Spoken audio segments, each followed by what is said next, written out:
तुमच्या हक्काचा आवाज आजचा महाराष्ट्र। मुंढवा जमीन घोटाळ्यात पार्थ पवार यांना क्लीन चिट मिळाल्याची बातमी 5 फेब्रुवारी रोजी समोर आली।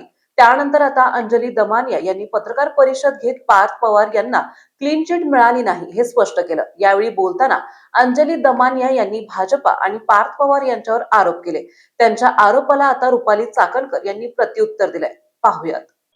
अंजली दमानिया यांची आजची विधानं ऐकली आणि समाजामध्ये किती खालच्या पातळीची विकृत प्रवृत्ती असू शकते हे एकदा पाहायला मिळालं। अंजली दमानिया यांना सवय आहे अनेक कपोलकल्पित कथा सांगायच्या आणि एखाद्या व्यक्तीला, एखाद्या कुटुंबाला सातत्याने बदनाम करत राहायचं। यापूर्वीही त्यांनी आदरणीय दादांवरती सातत्याने आरोप केले, पण त्यातला कोणताच आरोप त्या सिद्ध करू शकल्या नाही। आता त्यांचे पुत्र पार्थ पवार यांच्यावर आरोप करतात। खरं तर या कुटुंबांनी आपल्या घरातला व्यक्ती गमावलेला आहे, महाराष्ट्र हळहळ व्यक्त करतोय।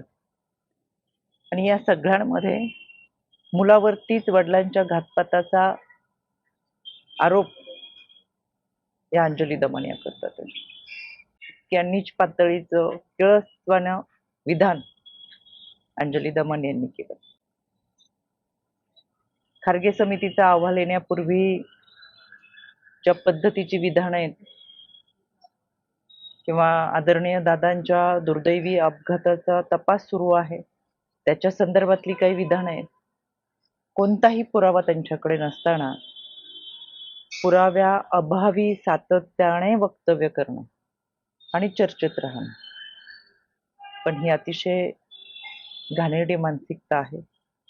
त्याच्यामुळे अंजली दमानिया, इथून मागे आपण अनेक विधानं केली, अनेक व्यक्तींवर केली, पण आजतागायत आपण कोणताही आरोप सिद्ध करू शकला नाही। त्याच्यामुळे आता राष्ट्रवादी काँग्रेस पक्षाला सुद्धा आपल्यावर कायदेशीर कारवाई करावी लागेल।